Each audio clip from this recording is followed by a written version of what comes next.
बाबा आप चाय वाला सिस्टम बंद कर दो। ए बाबू बाबू चाय बंद कर दो बस। हाँ आप भी बैठ जाओ। हाँ छोड़ दो এবার শোনো বাবু চলে ছেড়ে দাও। একবার মুহাম্মাদের সঙ্গে দরুদ শরীফ আল্লাহুম্মা মাওলানা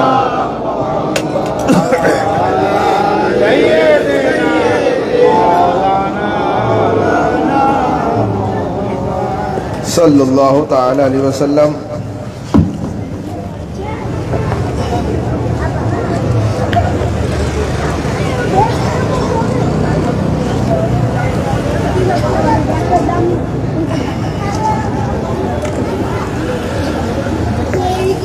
मेरे नौजवान भाइयों से गुजारिश है कि भाई देखो ये पान गुटखा और ये सब छोड़ो, कम से कम 24 घंटे में 2-4 घंटे तो अल्लाह रसूल के लिए इस चीज़ को छोड़ भी सकते हो।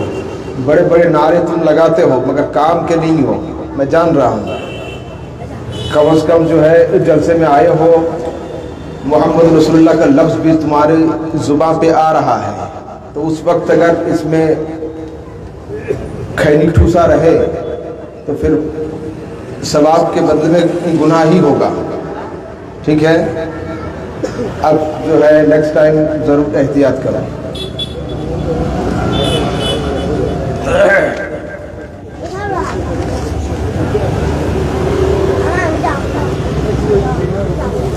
अल्लाह तबारक व तआला कुरान करीमेर मध्य रसूल আকরাম সাল্লাল্লাহু তাআলা আলাইহি ওয়াসাল্লামের শান সম্পর্কে বলছেন পারা নম্বর 15 সূরা নম্বর 17 আয়াত নম্বর 1 এর মধ্যে সুবহানাল্লাযী আসরা বিআবদিহি লাইলাম মিনাল মাসজিদিল হারাম ইলাল মাসজিদিল আকসা আল্লাযী বারাকনা হাওলাহু লিনুরিয়াহু মিন আয়াতিনা ইন্নাহু হুয়াস সামিউল আলীম ইন্নাহু হুয়াস সামিউল বাসীর। সুবহানাল্লাযী পবিত্র সেই সত্তা, পবিত্র সেই জাত, আসরা যিনি ঘুরিয়েছেন, সফর করিয়েছেন, বিআবদিহি নিজের প্রেমিক বান্দা মুহাম্মদ রাসূলুল্লাহকে, লাইলান রাতের কিছু অংশে, মিনাল মসজিদিল হারামি ইলাল মসজিদিল আকসা, আরবে কাবা ঘর থেকে নিয়ে ফিলিস্তিনের বাইতুল মুকাদ্দাস পর্যন্ত। আয়াতের দিকে খুব ভালো করে মনোযোগ সহকারে শুনুন বা খেয়াল করুন। এই আয়াতের মধ্যে কার শান বয়ান করা হচ্ছে? নবী, নবীর মেরাজ সম্পর্কে বয়ান হচ্ছে। কিন্তু আয়াত শুরু হচ্ছে নবীর নাম দিয়ে নয়, সুবহানাল্লাযী পবিত্র সেই সত্তা আল্লাহ। প্রশ্ন হলো এই যে মাহবুব শান তো তোমার বয়ান হচ্ছে, নবী জিকির তোমার হবে, কিন্তু আয়াতের শুরুতে আল্লাহ শুরু করছেন নিজের নাম দিয়ে। আবার চলুন একটু জায়গায় কোরআন কারীমের অন্য একটা আয়াতে আছে মুহাম্মাদুর রাসূলুল্লাহ আশিদ্দাউ আলাল কুফার ওয়াল্লাযীনা মাআহু। এই আয়াতের মধ্যে আল্লাহ তাবারক ওয়া তাআলা সাহাবীদের শান বর্ণনা করছেন, কিন্তু আয়াত শুরু হচ্ছে আমার রাসূলের নাম দিয়ে। মাওলা যেখানে নবীর জিকির শুরু, কিন্তু আয়াত শুরু হচ্ছে তোমার নাম দিয়ে। যেখানে জিকির সাহাবাদের হচ্ছে, কিন্তু আয়াত শুরু হচ্ছে মুস্তাফার নাম দিয়ে। কেন? মানুষ একটা বই কেনার আগে স্টলে দাঁড়িয়ে লেখকের নামের দিকে তাকায়। লেখক যদি খুব নামি দামি হয় তো ভিতরে কি লেখা আছে পড়ার সময় থাক না থাক বইটা নিয়ে নেয়।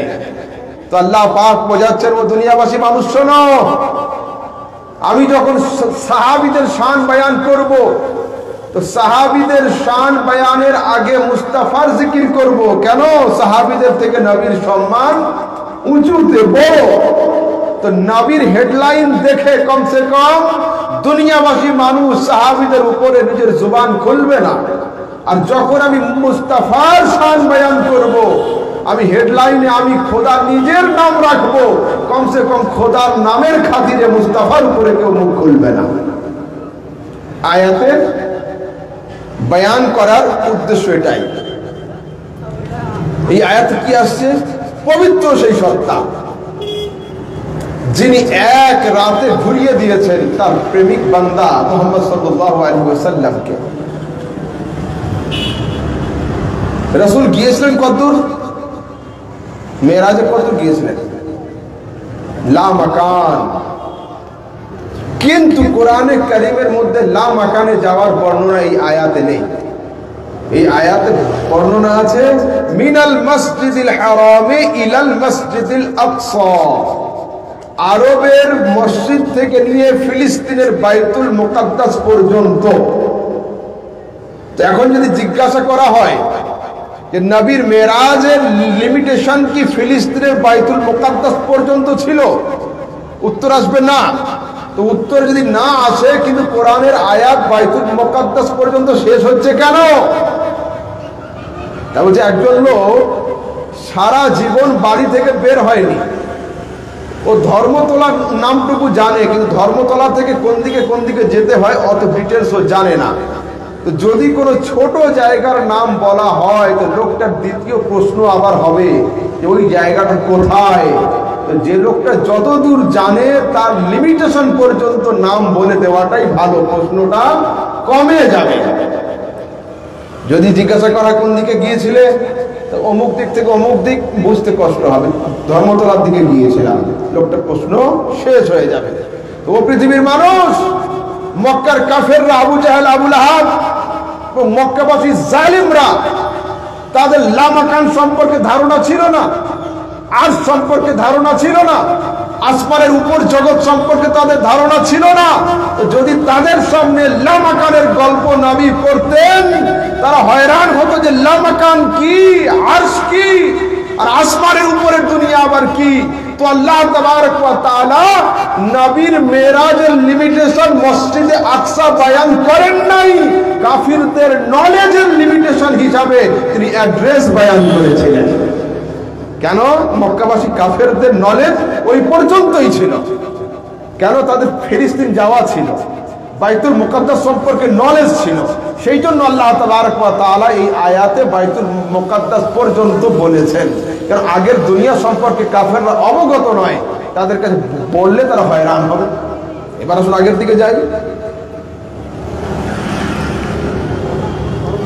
একজন যদি ভালো বলারকে ডাকা হয়, যার হাতে বল খুব ভালো ছোটে, 90+ স্পিডে,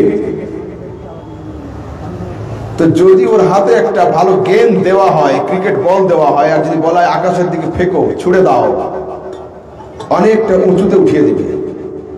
কিন্তু ওই শক্তিশালী মানুষের হাতে যদি একটা কাগজের টুকরো দেওয়া হয় আর বলা হয় এটা 6 মিটার উপরে তোলো, তো যদি খুব জোরে ও ফেঁকতে যায়, তো হাতের শিরা কেটে যাওয়ার ভয় থাকতে পারে, কিন্তু কাগজ উঠবে না। কি বোঝা গেল? শুধু আপনার হাতে শক্তি থাকলে হবে না, যাকে পাঠাবেন তার ভিতরে গতিও থাকতে হবে। অযোগ্য লোককে জোর করে ধরে চেয়ারে বসিয়ে দিলে হবে যে যাই হবে হবে, আজ তুমি 2 ঘন্টা ওয়াজ করে দাও না।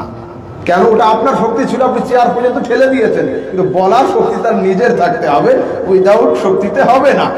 তো পৃথিবীর মানুষ, একজন মানুষ 140 কিলোমিটার বেগে বল ছুটছে, ও বলটাকে 10 মিটার উপরে উঠিয়ে দিল, কিন্তু ওই বাজুওয়ালা লোকের হাতে একটা কাগজের টুকরো দেওয়া হলো, কিন্তু ফিরতে বলা হলো 1 মিটার দূরে তুলতে পারলো না। তো ওটা হাতের প্রবলেম ছিল না, যে যাবে তার ভারতের প্রবলেম ছিল।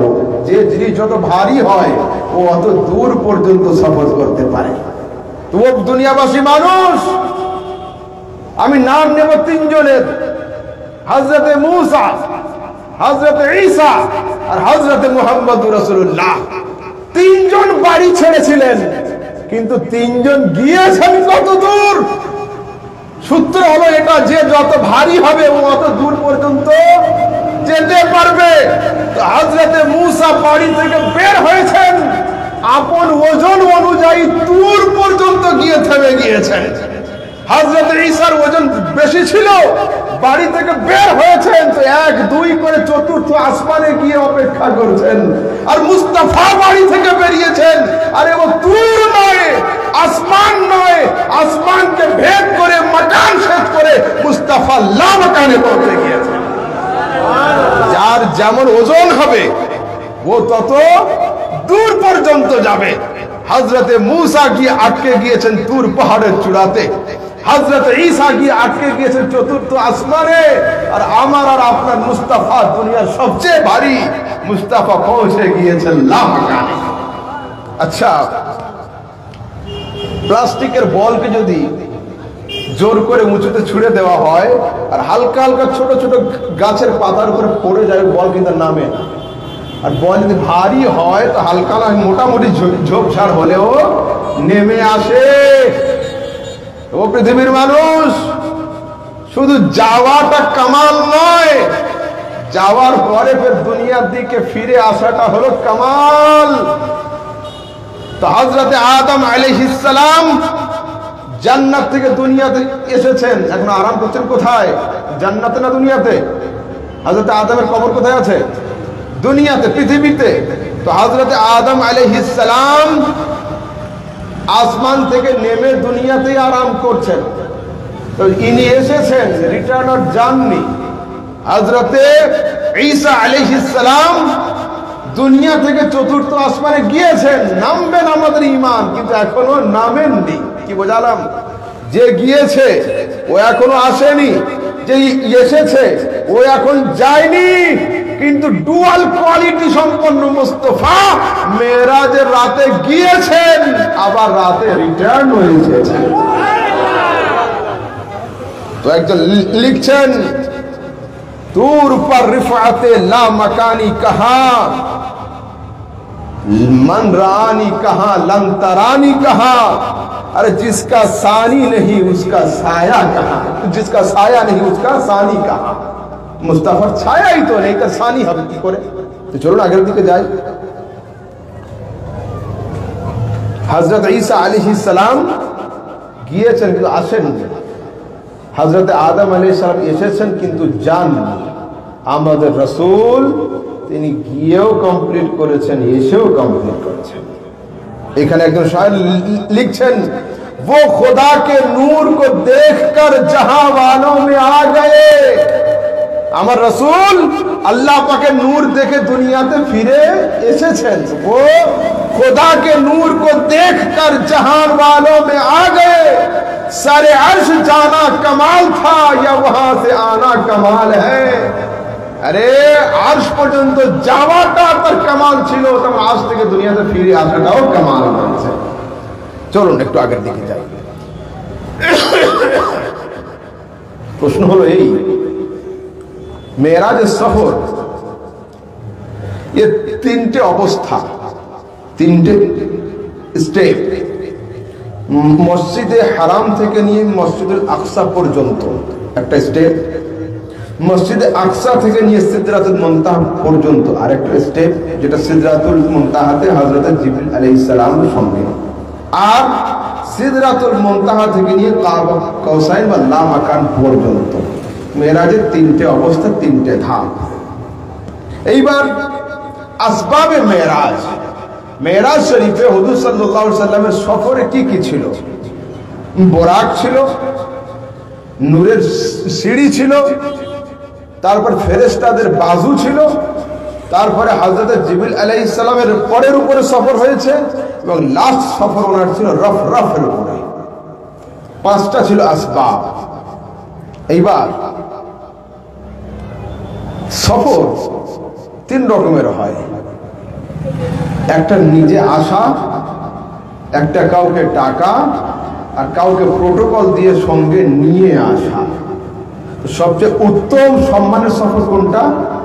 দাওয়াতও হবে, তাকে বাড়ি থেকে গিয়ে নিয়েও আসবে, এটাই হলো সবচেয়ে উত্তম সফর। কারণ আমার রাসূলকে শুধু আল্লাহ দাওয়াত করে ছেড়ে দেন নাই, কি বলছেন? সুবহানাল্লাযী, পাক সেই সত্তা, আসরা, যিনি নিজে ঘুরিয়েছেন বিআবদিহি নিজের বান্দাকে।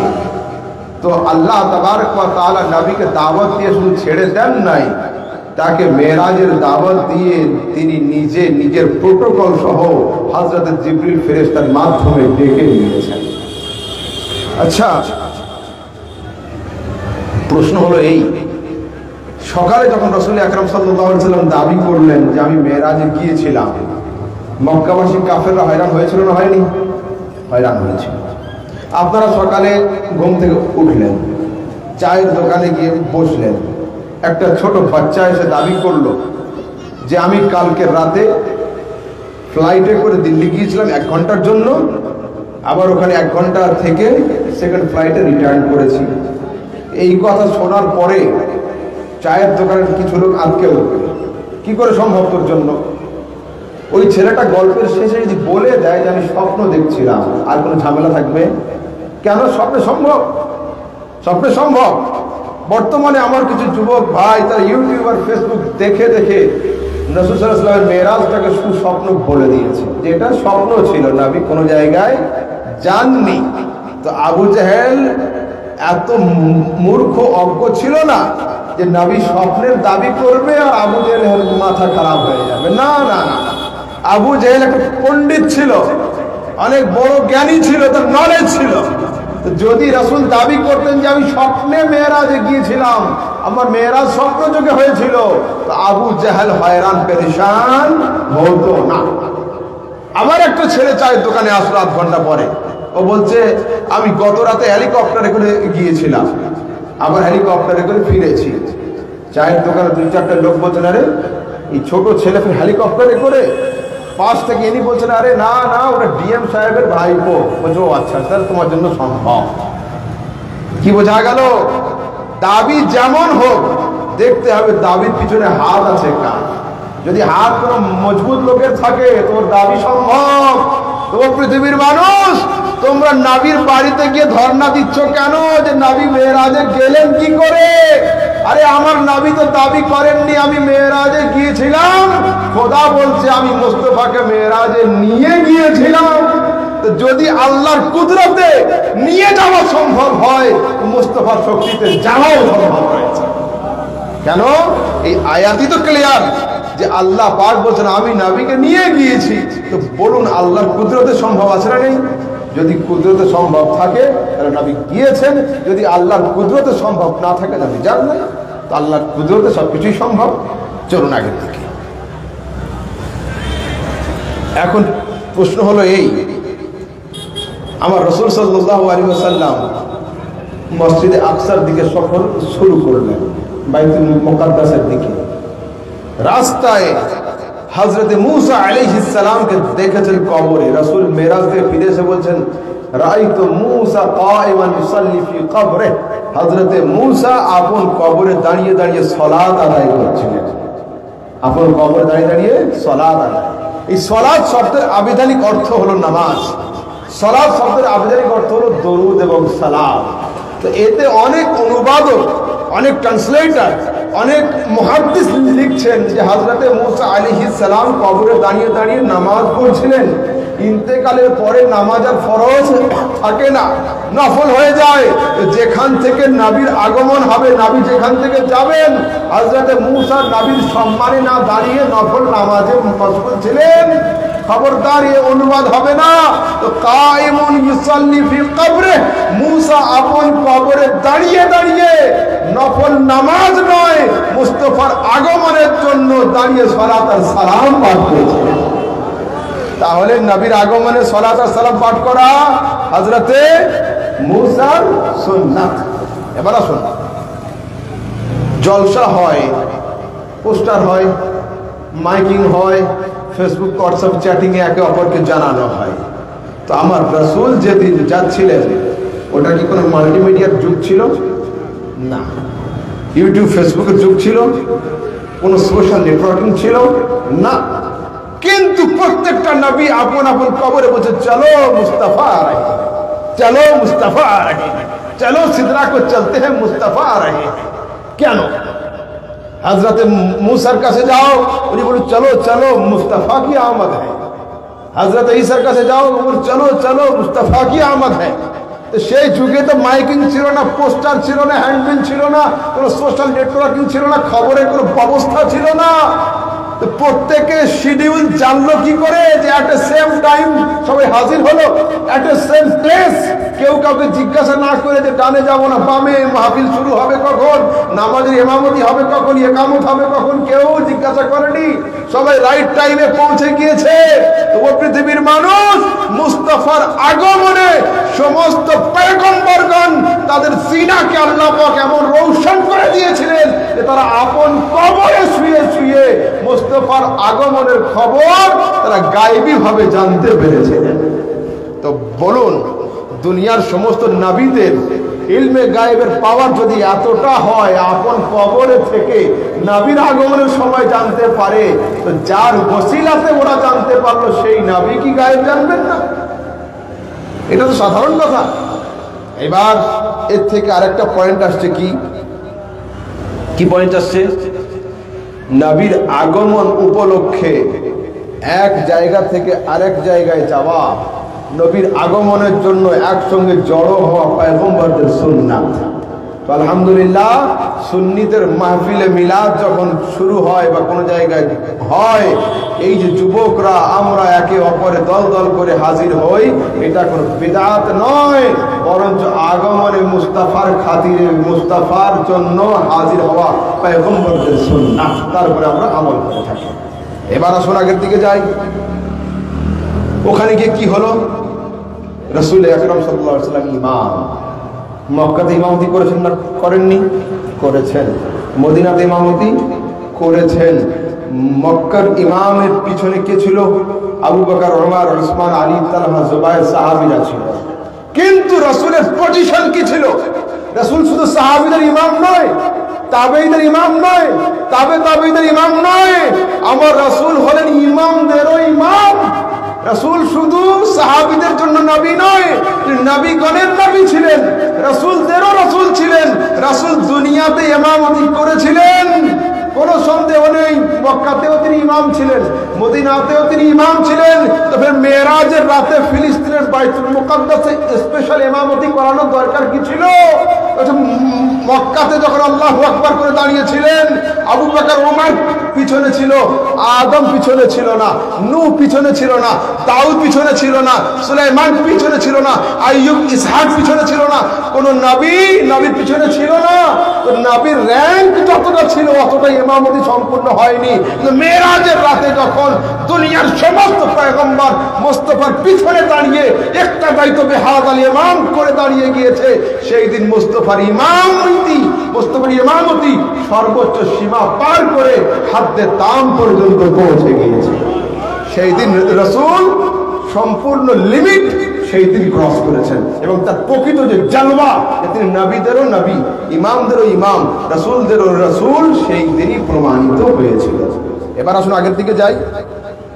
রাসূল আকরাম সাল্লাল্লাহু তাআলা আলাইহি ওয়াসাল্লাম মেরাজে গিয়েছিলেন। নিজে না আল্লাহ তাকে ডেকেছিলেন? নিজে না আল্লাহ তাকে ডেকেছিলেন? আল্লাহ ডেকেছিলেন। হযরতে মূসা আলাইহিস সালাম কি বলছেন? ওয়াকালা ইন্নী যাহিবুন ইলা রাব্বি, আমি মূসা আল্লাহর কাছে যাচ্ছি। হযরতে মূসা বলছেন আমি আল্লাহর কাছে যাচ্ছি। আর আমার রাসূল হযরতে উম্মে হানির বাড়িতে আরাম করছেন। হযরতে জিবরাইল আলাইহিস সালাম এসে বলছেন, ইয়া মুহাম্মদ ইন্না রব্বাকা ইয়াশতাক ইলা লিকাই महबूब, चलिए आपका खुदा आपको बुला रहा है।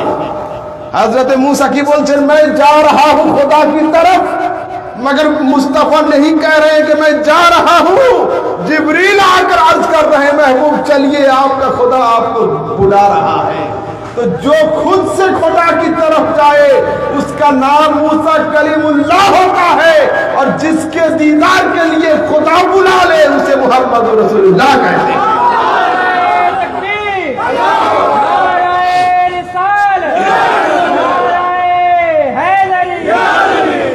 এবার হযরত জিবরাইল আলাইহিস সালাম প্রথমবার আসলেন, এসে কিন্তু রিটার্ন চলে গিয়েছিলেন। প্রথমবার আসার পরে রিটার্ন চলে গেলেন। আল্লাহ পাক বলছেন জিবরিল কি খবর তোমার? তো ইয়া রাসূলুল্লাহ আপনার হাবিব তো আরাম করছেন, ঘুমিয়ে আছেন, তো আপনি তো জায়গাতে মানা করেছেন, আমি ওই জায়গায় ফিরে আসলাম। আবার যাও, কিন্তু শোনো দরওয়াজাতে হাত দিয়ে কোনো আওয়াজ হবে না, ঠক ঠক হবে না, রাসূলের পায়ে হাত দিয়ে নাড়বে না, বা বাড়ির দরওয়াজার শিকল থাকে ওতে হাত দিয়ে আওয়াজ করবে না। তো হুজুর, আমি তাকে হুজুরকে জাগাবো কি করে? দুনিয়ার জাগানোর যত প্রসেস ছিল সবগুলো তো ক্লোজ হয়ে গেল, সবগুলো বন্ধ, আমি জাগাবো কি করে? আল্লাহ পাক বলে ইয়া জিবরিল কাব্বিল কাদামাইহি, জিবরিল শোনো, তুমি তোমার নূরানি ঠোঁট দিয়ে নবীর পায়ের তলাতে একটা চুম্বন করে নিবে। তোমার লাভের স্পর্শ পেয়ে, তোমার ঠোঁটের স্পর্শ পেয়ে নবী যখন চোখ খুলে তাকাবেন তখন আদমের সঙ্গে দাঁড়িয়ে বলবে ইয়া মুহাম্মদ ইন্না রাব্বাকা ইয়াশতাকু ইলা লিকাইক মাহবুব, আপনার খোদা আপনার জন্য অপেক্ষায় আছে। হলো, এখানে উর্দুতে কি বলে? পায়ের নিচের অংশকে তালওয়া বলে, তালওয়া, পায়ের নিচের অংশকে তালওয়া বলে, আর পুরো দেহের রোশনীকে বলে জলওয়া বলে। तो एक हलो तलवा, एक हलो जलवा। मुस्तफ़ा का तलवा, मुस्तफ़ा का जलवा। मुस्तफ़ा का तलवा वो है, मुस्तफ़ा का तलवा वो है जहां जिब्रील बोसा देते हैं। मुस्तफ़ा का तलवा वो है जहां जिब्रील बोसा देते हैं। जब मुस्तफ़ा के तलवे का ये आलम है, मुस्तफ़ा के जलवे का क्या आलम होगा। इमाम अहले सुन्नत इस हदीस की तरफ देखे और बोल पड़े, जो तेरे कदमों में है गैर का मुंह क्या देखे, अरे कौन नजरों पे चढ़े देख के तलवा तेरा। ऐ मुस्तफा, अल्लाह पाक तो तलवा ते एमन जलवा रेखेছেন যা উপরের চেহারাতেও রাখেন নাই, যা উপরের চেহারাতেও রাখেন নাই। আচ্ছা, হযরত মুসা আলাইহিস সালাম কোথায় যেতেন? কোথায়? তুর পাহাড়। মুসা তুমি তুরে এসো, আয়াত নিবে তুরে এসো, আদেশ লাগবে তুরে এসো, নিষেধ লাগবে তুরে এসো, ফয়সালা লাগবে তুরে এসো, তোমার যা যা দরকার তুমি তুরে এসো। তুর হলো তোমার জন্য ফিক্সড প্লেস, এটাই হবে তোমার জন্য স্টপেজ, এখানে আসতেই হবে। কিন্তু আমার রাসূল, ওর তো ছিল মুসা কালিমুল্লাহ, তুমি হলে হাবিবুল্লাহ। কালিমুল্লাহর জন্য নির্দিষ্ট স্থানে আসতে হয়, তোমার জন্য নির্দিষ্ট স্থান নয়। তুমি যেখানে যেখানে থাকবে জিবরিল কোরআন নিয়ে সেখানে সেখানে হাজির হয়ে যাবে। মাহবুব, তুমি যদি যুদ্ধের ময়দানে থাকো, আমার জিবরিল ফেরেশতা আয়াত নিয়ে যুদ্ধের ময়দানে হাজির হবে। তুমি যদি মক্কায় থাকো, সেই আয়াতের নাম মক্কি সূরা হয়ে যাবে। তুমি যদি মদিনায় থাকো, মাদানী সূরা হয়ে যাবে। আই মুস্তাফা, হযরতে মুসার জন্য তুর পাহাড় নির্দিষ্ট স্থান ছিল আমার কাছে কথা বলার জন্য। তোমার জন্য নির্দিষ্ট স্থান কোনো জায়গা নয়, মক্কাও নয়, মদিনাও নয়। তুমি যেখানে যেখানে থাকবে হযরতে জিবরিল সেখানে সেখানে তোমার খিদমতে হাজির হয়ে যাবে। আচ্ছা, এইখানে আর দুটো পয়েন্ট আপনাদের শোনাই। হযরত জিবরাইল আলাইহিস সালাম রাসূলকে নিয়ে গিয়েছিলেন কোথায়? মেরাজে। সমস্ত জায়গায় সঙ্গ দিলেন, সঙ্গ দিলেন, সঙ্গ দিলেন। যখন আরশ পার করে সিদরাতুল মুনতাহার কাছে আসলেন, হাত বেঁধে দাঁড়িয়ে আছেন। রাসূল বলছেন, জিবরিল চলো। ইয়া রাসূলুল্লাহ, দানাউতু আন মিলাতাল্লাহ উহরিক, যদি আমি একটা রায়ের দানা পরিমাণ আগের দিকে বাড়ি, আমার এই বাজু পুড়ে ছাই হয়ে যাবে, ছারখার হয়ে যাবে। হযরত জিবরিল কে ছিলেন? রাসূল বলেন হাদিসে, রাআইতু জিবরিলা লাহু সিত্তু মিয়াত জানাহ, আমি জিবরিল ফেরেশতাকে দেখেছি তার 600 ডানা রয়েছে। কটা? 600। তো 600 ডানার মালিক জিবরাইল আলাইহিস সালাম। ইয়া রাসূলুল্লাহ, যদি আমি একটা রায়ের দানা পরিমাণ আগের দিকে বাড়ি, তো আমার সমস্ত ডানাগুলো জ্বলে ছাই হয়ে যাবে, ছারখার হয়ে যাবে, আমি আগে বাড়তে পারবো না। তো আপনি আমাকে কলকাতা থেকে মাটিয়াপুর পর্যন্ত সঙ্গে আনলেন, রাস্তায় একটা সমস্যা দেখা দিয়েছে। ও বলছে হুজুরের আগে যাওয়া যাবে না। আমি বললাম আমাকে আগে যেতেই হবে। তো তো আপনি যদি ভালো বন্ধু হন তো বলবেন চলেন, জেদ যখন করছেন তো যা হবে দুজনের হবে। আর যদি আপনি আমার হাত ছেড়ে দেন যে हजरत जी आप आगे बढ़िए मैं नहीं जा सकता तो क्या ये दोस्ती होगी? তো হযরত জিবরাইল কে জিজ্ঞাসা করা হয়, হযরত জিবরিল বলো, মক্কা থেকে মদিনা, আরব থেকে ফিলিস্তিন, ফিলিস্তিন থেকে উপর থেকে আরশ, আরশ থেকে সিদরাতুল মুনতাহা, তুমি এত দূর সঙ্গ দিলে, এইবার যখন নতুন রাস্তার দিকে আমি যাব সেই সময় তুমি সঙ্গ ছেড়ে দিলে, এটা কি বন্ধুত্ব হলো প্রকৃত? হযরত জিবরিল কি করছিলেন যে আগে গেলে ডানা চলে যাবে। मगर सुनो एक बात, हजरत जिब्राइल अलैहिस्सलाम फरिश्ते हैं, फरिश्ते। अब जो फरिश्ता होता है उसके अंदर इश्क नहीं होता है, इश्क का मादा, इश्क का सॉफ्टवेयर फरिश्तों में नहीं है। इश्क और मोहब्बत का सॉफ्टवेयर इंसान में होता है, फरिश्ते में नहीं होता है। तो वहां नूर के डर से जिब्रील रुक गए थे, मगर जिब्रील के बजाय बिलाल हबशी होते तो वो डरते नहीं, मुस्तफा से पहले वो कूद पड़ते, मुस्तफा से पहले वो कूद पड़ते कि जब आगे खतरा है तो महबूब खतरा आप तक बाद में आएगा। जिब्रील तो जा नहीं सका, मगर तेरी जात से पहले मैं बिलाल वहां टक्कर देने के लिए हाजिर हो जाऊंगा। तो सुनो, ওখানে আটকালেন। রাসূল থেমেছিলেন না থামেননি? থামেননি, উনি ওনার সফর কন্টিনিউ। এখন প্রশ্ন হলো এই, জিবরিল আমিন কিন্তু জিবরাইল ফেরেশতা রাসূল সাল্লাল্লাহু আলাইহি সাল্লামের পা ধরে বা হাত ধরে আটকান নি যে হুজুর আমি যেতে পারবো না, আপনারও যাওয়া যাবে না। আটকেছিলেন না, আপনি যাবেন যান, কিন্তু আমি যাব না। তো জিবরিল যদি নবীকে নিজের মতো মনে করতেন যে ওখানে আমি গেলে সমস্যার সম্মুখীন হব, রাসূল আপনি তো আমার মতোই, ওখানে গেলে আপনারও সমস্যা হবে, তো হযরত জিবরিল আটকে নিতেন যে হুজুর আমি যাব না, আপনাকে যেতেও দেব না। আর যদি জিবরিল নিজেকে নবীর মতো মনে করতেন যে নবীর কিছু হবে না তো আমারও কিছু হবে না, তো জিবরিল নিজে নবীর সঙ্গে হাঁটতে আরম্ভ করতেন। নবীর সঙ্গে জিবরিল যান নাই, আবার নবীকে হযরত জিবরাইল আটকান। কেন? হযরত জিবরাইল জানতেন আমি নবীর মতো নয়, নবী আমার মতো নয়। তো আজ আহলে সুন্নাতের যুবকরা আপনারা কি বলেন? রাসূল আমাদের মতো নয়, আমরা রাসূলের মতো নয়। তো এটা বেরেলির ইমাম আহমদ রাজা আলা হযরতের ফতোয়া না হযরত জিবরিলের আরবি ফতোয়াকে উর্দুতে অনুবাদ করে আমাদের শিখিয়ে দিয়েছে? বর্তমানে আমার সমাজের কিছু লোক বলে এটা বেরেলিরা বলে। আরে ভাই, বেরেলি আপনি কোথা থেকে? হযরত জিবরিল আলাইহিস সালাম কি বেরেলি ছিলেন নাকি? হ্যাঁ, হযরত জিবরিলের বাড়ি ছিল কি ইউপির বেরেলিতে? তাহলে যখন আলা হযরত কি আর বেরেলি শহর কোনটা, হিন্দুস্তান কোনটা, পাকিস্তান কোনটা যে সময় ছিল না, সেই সময় থেকে হযরত জিবরাইল আলাইহিস সালাম রয়েছে। তো সেই সময়ে হযরত জিবরাইল আলাইহিস সালাম নিজের অবস্থা দিয়ে বুঝিয়ে দিয়েছিলেন যে আমি নবীর সঙ্গে যাব না, কেন আমি নবীর মতো নয়, আর নবীকে আমি আটকাতেও পারবো না, কেন নবী আমার মতো নয়। তা আলহামদুলিল্লাহ সুন্নিরা নিজেদের তাকদীরের উপরে ফখর করে, আমরা গৌরব মনে করি যে আমরা এমন ইমাম পেয়েছি যার নাম আলা হযরত। ইনি হযরত জিবরাইল আলাইহিস সালামের আকীদাকে আমাদেরকে শুদ্ধভাবে আমল করার প্রসেস শিখিয়ে দিয়েছেন। ঠিক আছে? আচ্ছা, এইবার মেরাজ থেকে আসার পরে একটা হাদিস শুনুন।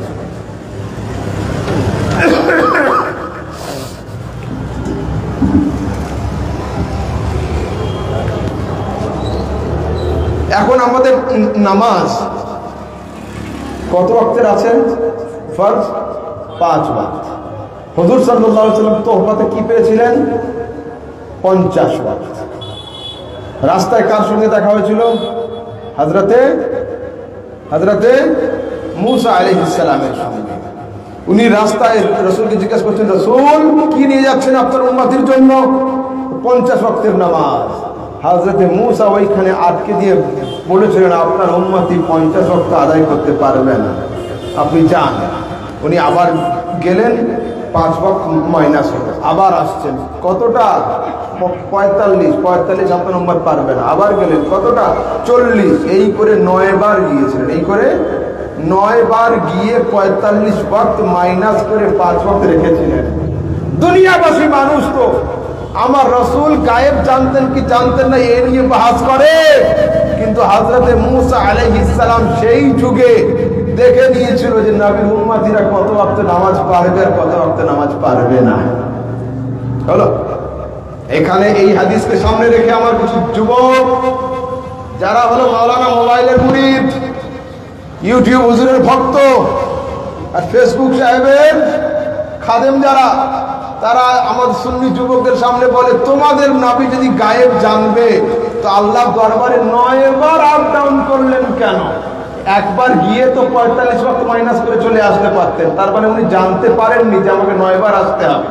যদি উনি জানতে পারতেন যে আমার 9 বার যেতে হবে তাহলে উনি একবারে সবটা কমপ্লিট করে চলে আসতে পারতেন। আমি বললাম ছেড়ে দাও, আমাদের নবী গায়েব জানে কি জানে না ওটা আমরা বুঝে নেব, আল্লাহ তো সব জানে। হ্যাঁ হুজুর আল্লাহ তো সব জানে, আল্লাহর চোখে গায়েব কিছু আছে তো নেই? তাই বললাম নবীকে ছেড়ে দাও, আল্লাহকে জিজ্ঞাসা করো যে আল্লাহ তুমি কি দেখতে পেলে না যে তোমার নবী 9 বার আসবে, তুমি ওটা একবারে মাইনাস করে ছাড়লে না কেন? যে প্রশ্ন দিয়ে নবীর ইলমে গায়েব অস্বীকার করার চেষ্টা করে সেই প্রশ্ন দিয়ে আল্লাহর গায়েব অস্বীকার হয়ে যায়। কেন? যদি বলে যে গায়েব নবী জানে না সেই জন্য 9 বার গিয়েছিলেন, তা আমি বলবো আল্লাহ কি জানতেন না? আল্লাহ 9 বার আসার অপশন রাখলেন কেন? ঠিক আছে, এবার আমার নবী 9 বার গেলেন কেন? এর কারণ হলো এই, হযরতে মূসা আলাইহিস সালাম তুর পাহাড়ে আল্লাহ পাকের তাজাল্লি দেখার জন্য হাজির হয়েছিলেন। কোথায়? তুর পাহাড়। তো সেখানে কি দেখা হয়েছিল? লান তারানির উত্তর শুনতে পেয়েছিল। কি শুনেছিল? লান তারানি। অন্য আয়াত আছে ওয়ালাকিন উনজুর ইলাল জাবাল ফাইন ইসতাকাররা মাকানহু সাওফা তারানি। তুমি তাকাও তুর পাহাড়ের দিকে, আমি তুর পাহাড়ের উপরে আমার জ্যোতি, আমার নূর, আমার লাইটকে ফেলবো।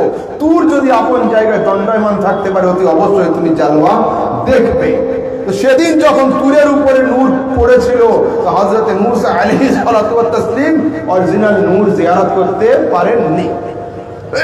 হাজী সাহেব যখন হজ করে আসেন টাটকা টাটকা, আমরা গিয়ে সালাম করি না, হাতটা ধরি একটু, কারণ এই হাত কাবা ঘরে টাচ হয়েছে, এই হাত মক্কা মদিনা ঘুরে আসছে।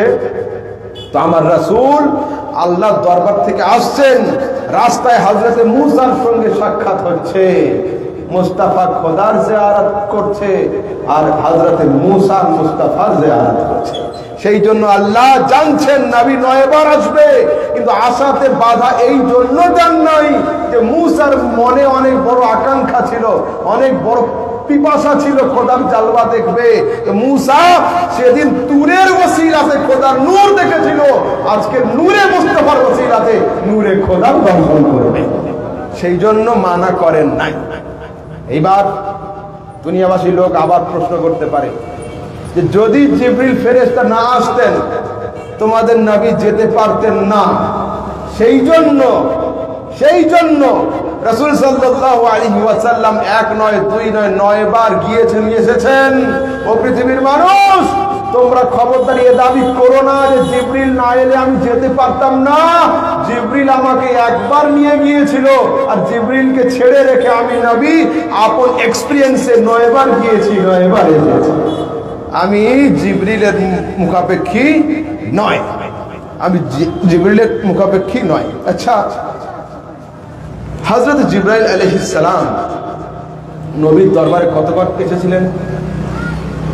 অন্যান্য নবীদের দরবারে কারো দরবারে 4 বার, কারো দরবারে 8 বার, কারো দরবারে 12 বার, কারো দরবারে 24 বার, কিন্তু আমার রাসূলের দরবারে জিবরাইল আলাইহিস সালাম এসেছিলেন 24,000 বার। কত? 24,000 বার। কেন আসলেন? आला हजरत इमाम लिखছেন आ रहा है आदमी बनकर फरिश्ता नूर का पड़ गया है दायरे सिदरा को चस्का नूर का। নবীর দরবারে আসার এমন নেশা লেগে গিয়েছিল যে জিবরিল আলাইহিস সালাম 1 2 নয় হযরত দাহিয়া কলবির সূরত ধারণ করে তিনি 24,000 বার হাজির হয়েছিলেন। কতবার? 24,000 বার হাজির হয়েছিলেন। এবার হযরতে এই হাদিস মুসলিম শরীফ, নিসাই শরীফ, মুসলিম শরীফের 172 नंबर हदीस अन अबी हुरैरा قال قال رسول الله صلى الله عليه وسلم لقد رأيتني في الحجر وقريش تسألني المسرايا فسألتني عن عشياء بالبيت المقدس لم أثبتها فكربت كربة ما كربت مثله قط فرفعه الله لي وأنظر إليه। হযরতে রাসূলুল্লাহ সাল্লাল্লাহু আলাইহি সাল্লাম মেরাজ থেকে আসার পরে সকালে যখন দাবি করলেন গিয়েছিলাম, মক্কার কাফেররা দলে দলে নবীর কাছে হাজির হয়েছিল। মক্কার কাফেররা নবীর কাছে বারবার হাজির হয়েছিল, জিজ্ঞাসা করেছিল, নবী আমরা শুনলাম তুমি নাকি মেরাজে গিয়েছিলে, এটা ঠিক না ভুল?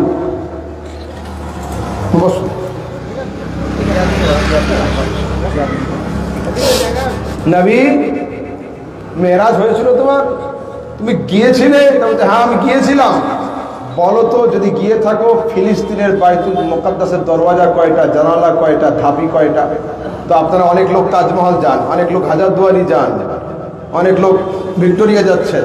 ভিক্টোরিয়ার সামনে কটা ধাপি আছে, কটা থোম আছে, কটা অ্যাঙ্গেল আছে, এগুলোকে কি গুনে আছে? এগুলো গোনার জিনিস তো নয়। মক্কার কাফেররা এত জালেম ছিল, এত অসভ্য ছিল, তারা সব নবীকে হারানোর প্ল্যানে থাকতো। তারা ওই জন্য জিজ্ঞাসা করছে, রাসূল বলুন ফিলিস্তিনের বাইতুল মুকাদ্দাসের দরওয়াজা কয়টা, ধাপি কয়টা, জানালা কয়টা? রাসূল বলছে ফাকারিবতু কারবাতান মা কারিবতু মিথলাহু কাত্ত। আমি নবী এত হয়রান হয়েছি, এমন হয়রানি লাইফে কোনোদিন আমার আসেনি। মনে মনে ভাবছিলাম, হে আল্লাহ আজ কি তোমার রাসূল আবু জেহেলের প্রশ্নের উত্তর দিতে পারবে না? মাথার মধ্যে চিন্তা করছিলাম। ফারাফাহুল্লাহু লি ওয়া আনজুরু ইলাই। এমন তো অবস্থায় আল্লাহ পাক ফিলিস্তিন দেশ থেকে বাইতুল মুকাদ্দাসের স্ট্রাকচারকে উঁচু করে আমার চোখের সামনে হাজির করে দিয়েছিলেন। আমি আপন চোখে দেখছিলাম, মক্কার কাফেরদের প্রত্যেকটা প্রশ্নের উত্তর দিয়ে দিচ্ছিলাম। সরাসরি সিহা সিত্তার সহিহ হাদিস। রাসূল আকরাম সাল্লাল্লাহু আলাইহি ওয়াসাল্লাম ওইখানে বসে বসে সবটা দেখছিলেন। এইবার একটু পানি দাও তো, দরুদ শরীফ পাঠ করুন। আল্লাহুম্মা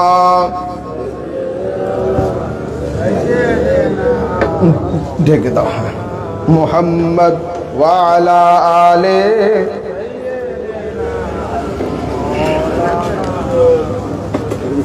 সাল্লাল্লাহু তাআলা আলাইহি ওয়াসাল্লাম। এইবার শুনুন,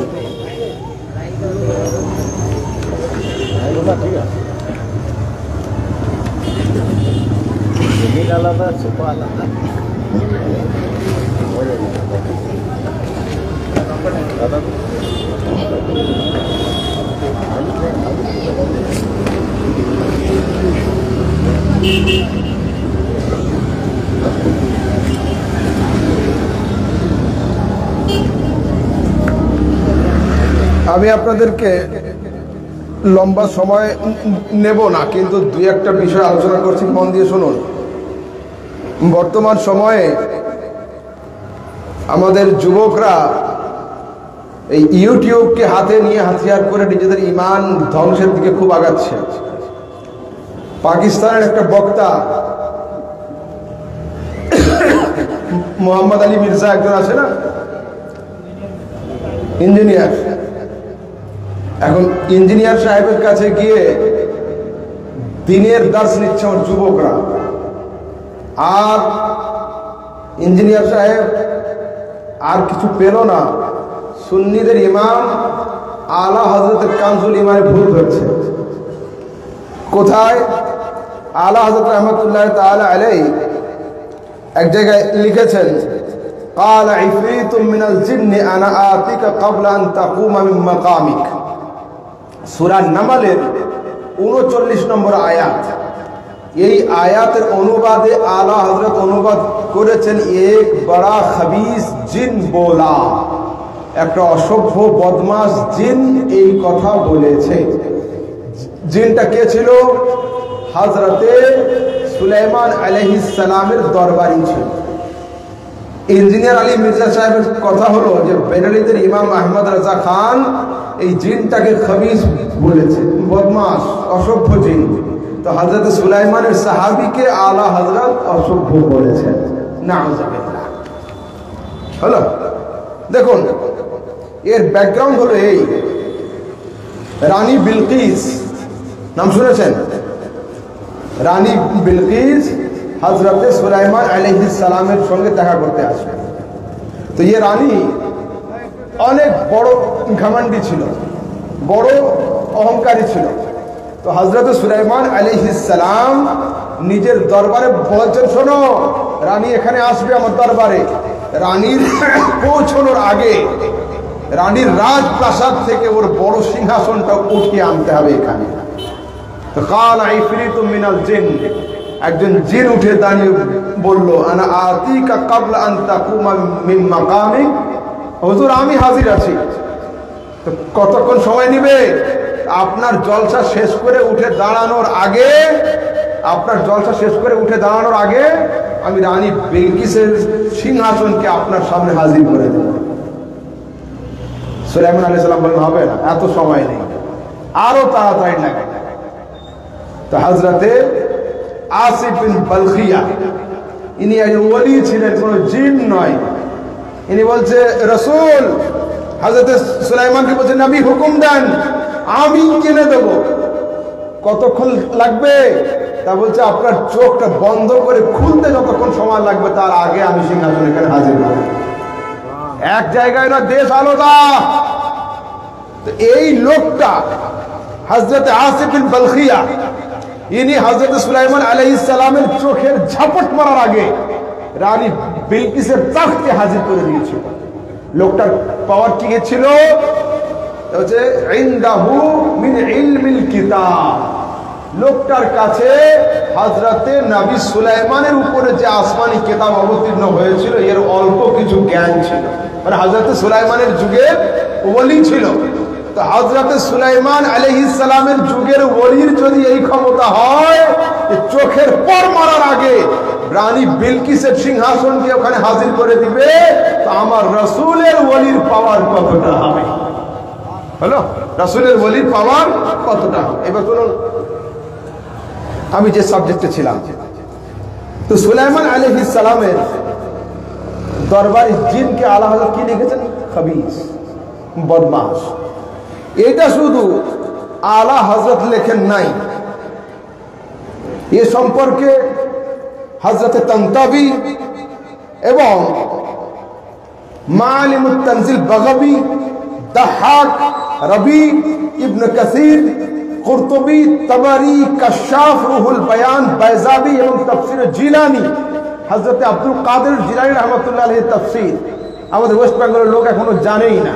খুব কম সংখ্যক লোক জানে যারা খুব কেতাবপত্র ঘাঁটে। এরা জানে যে শুধু আব্দুল কাদের জিলানী একটা কারামত দেখানো পীর ছিল, কিন্তু না, আব্দুল কাদের জিলানী এক এক দর্শে ৭০,০০০ ছাত্রকে পড়াতেন। এক দুই নয়, ৭ ৭ ৮ ৮টা বিদ্যা তিনি দর্শ দিতেন। তো হযরত আব্দুল কাদের জিলানী রাহমাতুল্লাহ আলাইহির সরাসরি তাফসীর আছে, তাফসীর জিলানী ৭ খণ্ডে সমাপ্ত। তো তাফসীর জিলানীর মধ্যে সরাসরি হযরত আব্দুল কাদের জিলানী লিখছেন, খবিসুন মারিদ, হা অসভ্য বদমাশ ছিল জিনটা। তো হযরত সুলাইমানের দরবারে যে হাজির হতো ওকে সুলাইমানের সাহাবী না, নবীর দরবারে তো অনেকেই হাজির হয়েছে, মুমিনও ছিল, মুনাফিকও ছিল। তো সুলাইমান আলাইহিস সালামের কাছে যে হাজির হয় সে সাহাবী ছিল এমন কথা নয়। হযরত সুলাইমান আলাইহিস সালামের কাছে বদমাশ জিনরা থাকতো। সূরা আম্বিয়ার ৮২ নম্বর আয়াত এবং সূরা সাদের ৩৭ নম্বর আয়াত খুলে দেখুন, হযরত সুলাইমান আলাইহিস সালাম বদমাশ জিনদেরকে দিয়ে কাজ করাতেন। কি? সমুদ্রের তল থেকে মুক্তা কুড়িয়ে আনা করাতেন, গাওয়াসি করতেন। বদমাশ জিনরা বড় ডুবুরি ছিল। তো আলা হযরত ইমাম আহলে সুন্নাত এই অনুবাদে ভুল করেন নাই, বরঞ্চ যে জিনের কথা লিখেছিলেন সত্যি সে জিন বদমাশ ছিল এবং অসভ্য ছিল। ঠিক আছে, এতে আলা হযরতের উপরে খবরদার যেন আঙ্গুল না ওঠে। এইবার যুবকরা শোনো, আমার কাছে আজকেই একজন একটা বিষয় জানতে চাইলো, সেখানে एक मौल साहब जो है अपनी तकरीर में इस कदर इस अंदाज से बयान कर रहे हैं, रसूलुल्लाह सल्लल्लाहु ताला अलैहि वसल्लम ने हजरत अली से फरमाया, या अली अंता सिद्दीक़ अकबर, ऐ अली तुम सिद्दीक़ अकबर हो। भाई इस मौलवी को अल्लाह ने इतनी तौफीक नहीं दी कि सिद्दीक़ अकबर में सिद्दीक से पहले अलिफ लाम है, अकबर के अंदर भी अलिफ लाम है। अस-सिद्दीकुल अकबर का लफ्ज होता है। हदीस उर्दू में लिखी नहीं होती है, हदीस अरबी में होती है। तो अगर ये जुमला तुम्हारा सही है तो वहां पर होगा अंता अस-सिद्दीकुल अकबर, अंता सिद्दीक अकबर, ये गलत है। समझ गए? और लोग पता नहीं, कुछ मडिया बुरूज के हमारे भाई हैं जो लोग थोड़ा शक में पड़ गए कि अहमद रजा साहब इस कदर से बोलते हैं, पता नहीं अहले बैत से इनकी मोहब्बत है कि नहीं। भाई मैं कहता हूं, बरमला कहता हूं, खुले आसमान के नीचे बात कर रहा हूं, मेरी अहले बैत से मोहब्बत पर कोई दुनिया वाले शक न करे। क्यों? मेरा नाम अहमद रजा, मेरे बाप का नाम गुलाम समदानी, आले रसूल अब्दुल कादिर जिलानी का गुलाम, मेरे दादा का नाम कुर्बान अली, मेरे दादा का नाम कुर्बान अली। शक हम पर ना करो, हम नस्ली गुलाम हैं, तुम्हारी तरह ये बिके हुए गुलाम हम नहीं हैं। हम पैदाइशी गुलाम हैं, अहले बैत के पैदाइशी नौकर हैं। हमें फिर से परिचय देने की जरूरत नहीं है। फिर हमारे दादा के बाप का नाम था गुलाम मुस्तफा। अल्हम्दुलिल्लाह सब नबी और आले नबी के हम गुलाम हैं। और एक ज़िम्नन और अंदर की बात मैं ये भी बता दूं, मेरी बेटी, मेरी साहबजादी, सिर्फ जो 14 महीना उसकी उम्र है, आज भी वो अली अली बात सुनती है तो फौरन सर हिलाने लगती है। तो लोग शक करते हो, मुझ पे शक करते हो कि भाई हम अहले बैत से मोहब्बत रखते हैं कि नहीं। और इधर कुछ बड़े घर के बड़े बाप के कुछ छोटे छोटे बेटे भी निकल गए, वो लोग कहते हैं कि तुम्हारे आला हजरत शिया थे। बोले क्यों? इनका नाम है अहमद रजा, आला हजरत के अब्बा का नाम है नकी अली, उनके दादा का नाम है रजा अली, उनके परदादा का नाम है आजम अली, उनके ऊपर के अब्बा का नाम है काजिम अली। बोले आला हजरत तो शिया है, कमबख्तो जरा पढ़ो, बाप दादा के नाम पर पेट पूजा करने से यही हाल होगा तुम्हारा। ये इमाम अहले सुन्नत को जो शिया कहते हैं हम उसे यहूदी कहते हैं। अल्लाह की इज्जत की कसम, आला हजरत शिया नहीं थे, आला हजरत ने एक दर्जन से ज्यादा किताब शियों के खिलाफ उन्होंने लिखा था।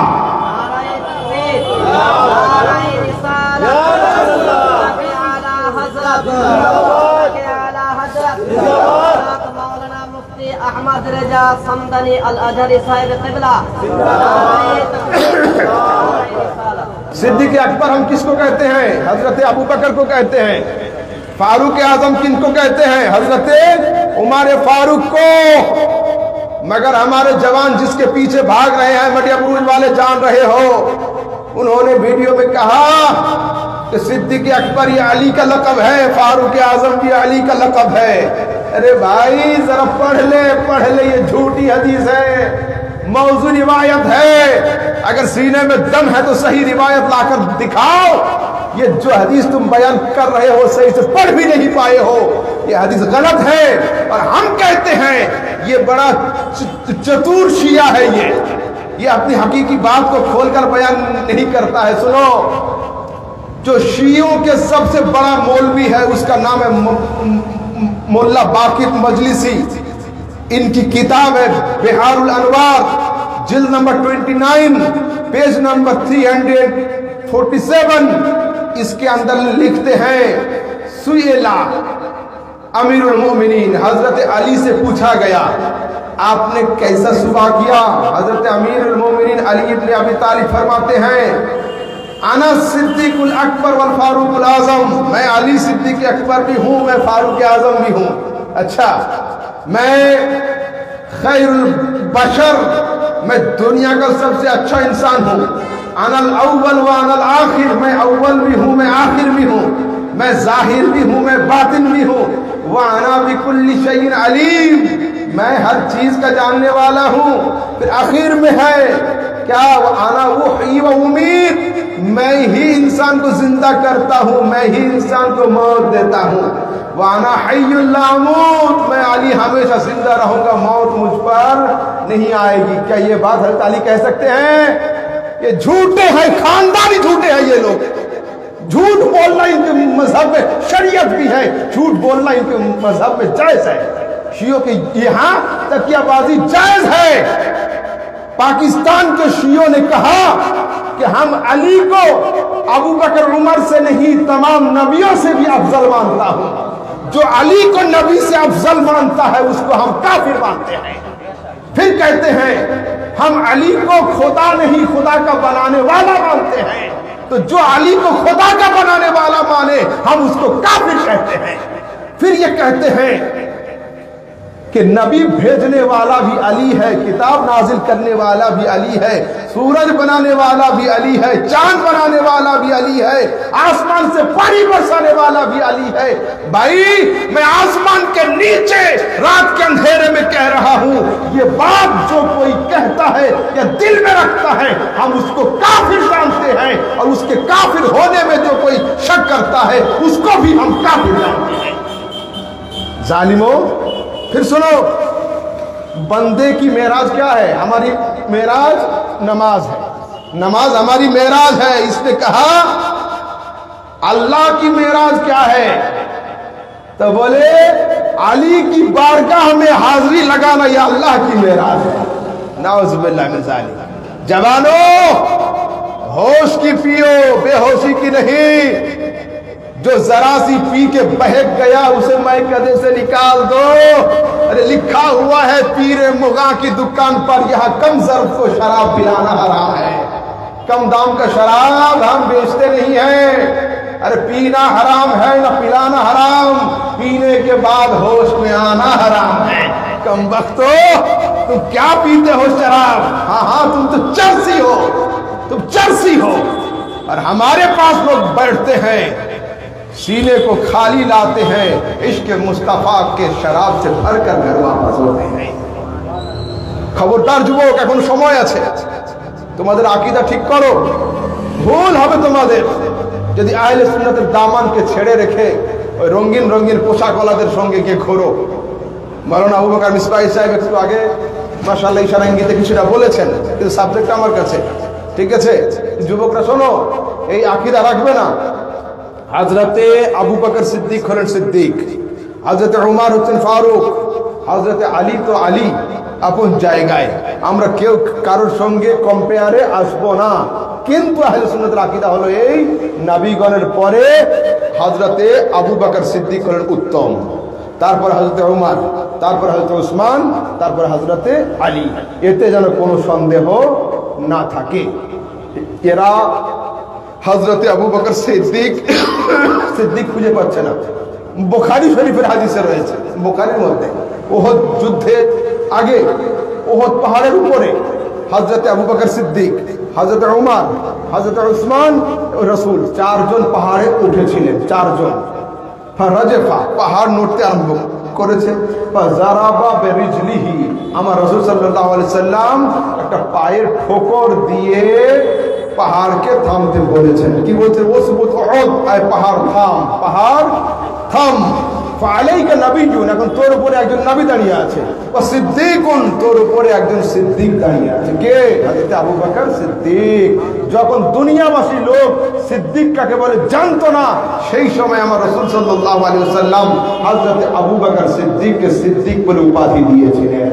সরাসরি বুখারী শরীফের সহিহ হাদিস, বুখারী শরীফের সহিহ হাদিস। সেই যুবকরা, তোমাদের সন্দেহ করার কোনো জায়গা নেই। যে আকীদার উপরে আছো এই আকীদার উপরে দণ্ডায়মান থাকো, মজবুত হয়ে দাঁড়িয়ে থাকো। আলহামদুলিল্লাহ, এটাই হলো আহলে সুন্নাতের একদম ফাইনাল এবং এটাই জান্নাতি রাস্তা।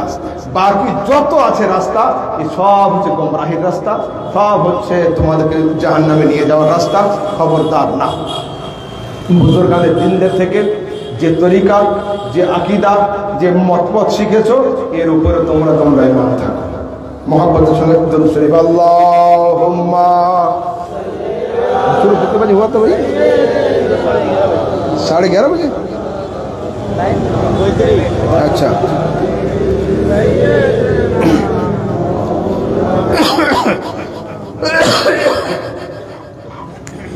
और इन्होंने अपने बयान के आखिर में ये कहा था कि अहले खानका को मदरसा बनाना चाहिए था। जब एक ने इन लोगों का इतना कुछ कर दिया तो वहां से 1, 2 नहीं 1000 शब्बीर अनिवार्य से निकलते। मैं कहा भाई, बर्बाद ये गुलिस्तान करने को एक ही उल्लू काफी था। बर्बाद गुलिस्तान करने को एक ही उल्लू काफी था। हर शाख पे उल्लू बैठा है, अंजाम गुलिस्तान क्या होगा। হ্যাঁ, ফুলের বাগান ভাঙার জন্য একটা পেঁচাই তো যথেষ্ট ছিল, তো এখন প্রত্যেকটা ডালে ডালে যদি বসে থাকে বাগানের হাল কি। নিজের তারিফ নিজে করছে, বলে আমার মতো 1000 বের হতো। তো তুমি একজন কি কাজ করলে? এক লাইনের ইবারত ঠিকঠাক পড়তে পারো না। আমার দাবি হলো এই যে ভাই, আমি আদবের সঙ্গে তোমাকে ভাই হিসাবে বলছি, 6 মাস 9 মাস জলসা বন্ধ করে দাও, ঘরের দরজা জানালা লাগিয়ে দিয়ে আরবি পড়াটা শিখে দাও। কমসে কম এইটুকু মান সম্মান তো বাঁচবে। যেদিন সুন্নি আলেমদের সামনে বসবে তোমার শ্রোতারাও দেখে নেবে যে ভাই তুমি পড়তেই পারবে না, সেদিন আরও অসুবিধা হবে। ঠিক আছে যুবকরা শোনো, এক সাবজেক্ট বারবার এদের সম্পর্কে বলতে আমার ইচ্ছা নেই, কিন্তু আমার যুবকরাও জানতে চায় কেন নতুন নতুন সমস্যা তারা সামনে আনছে। যে পর্যন্ত মামলা ছিল দামাদাম মস্ত কালান্দার ওই পর্যন্ত ছিল, ঠিক ছিল। নতুন করে যখন সাবজেক্ট ছাড়বে তো তার জন্য অ্যান্টিবায়োটিক তো লাগবেই। হ্যাঁ, বিমারি নতুন হবে তো ওষুধ নতুন আসবে, এক ওষুধ তো সবসময় চলবে না, তাই না? আর কি ওয়াজ করে বলো, তোমাদের কিছু জানাজানি থাকে বলো। রুমের মধ্যে তোমরা প্রশ্ন করার কে কে কি কি বলছিলে? আপনাদের কারো কিছু বলুন, আকীদাগত বিষয় কিছু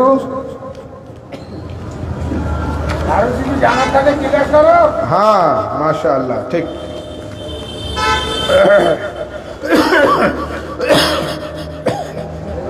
জি,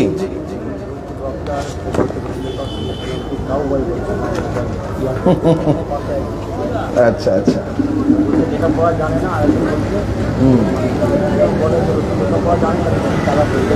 হ্যাঁ, বলছে যদি কেউ বলে রাসূল সাল্লাল্লাহু আলাইহি ওয়াসাল্লাম লেখাপড়া জানে তার স্ত্রী তালাক হয়ে যাবে। লা হাওলা ওয়ালা কুওয়াতা ইল্লা বিল্লাহ।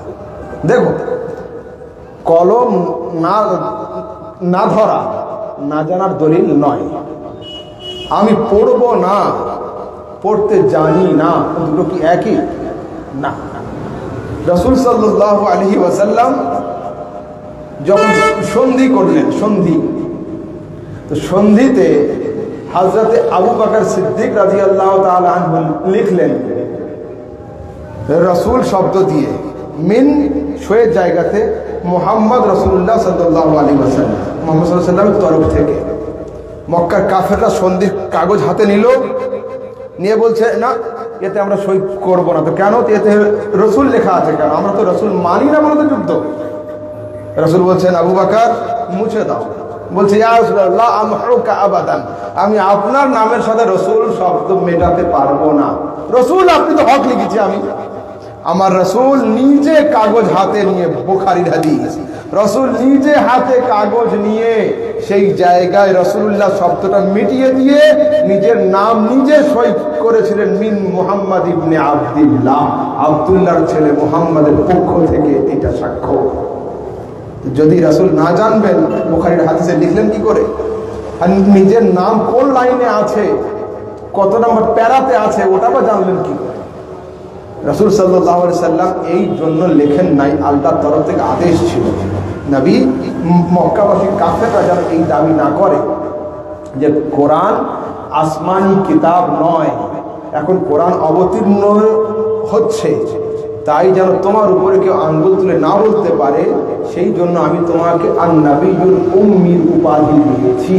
তুমি দুনিয়ায় কারোর কাছে লেখাপড়া শেখো নাই, ঠিক আছে? সেই জন্য দেখুন, সেই যুগেও ছিল এই সমস্যা, এখনো আছে। কিছু লোক থাকে যারা মানুষের চেহারা দেখে, ফেস দেখে ঈমান আকীদা অ্যাকসেপ্ট করে।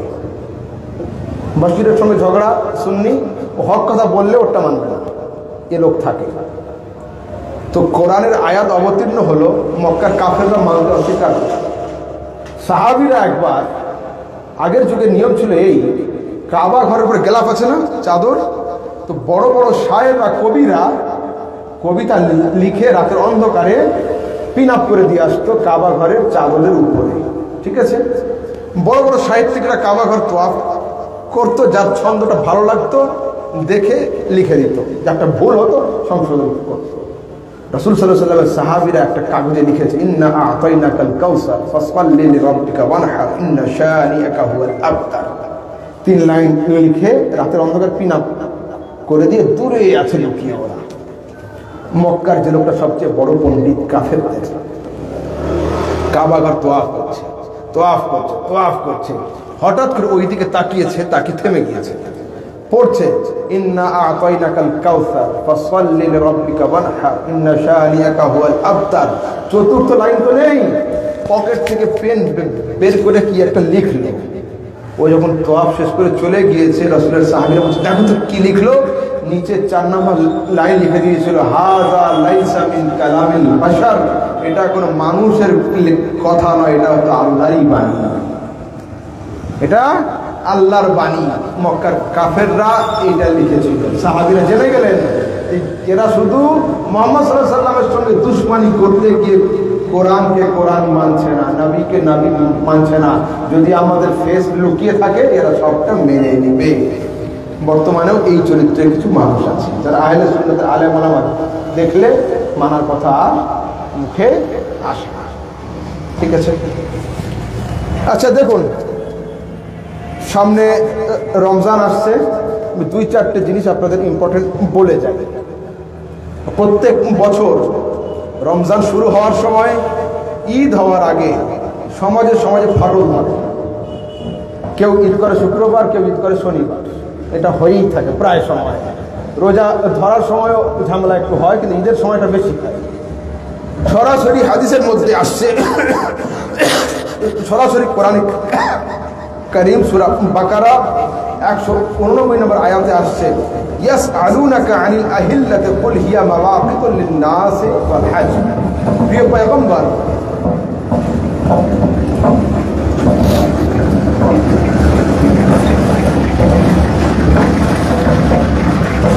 রাসূল সাল্লাল্লাহু তাআলা আলাইহি ওয়াসাল্লাম তাকে আল্লাহ পাক বলছেন, নবী, দুনিয়াবাসী মানুষ তোমাকে জিজ্ঞাসা করবে নতুন চাঁদ সম্পর্কে।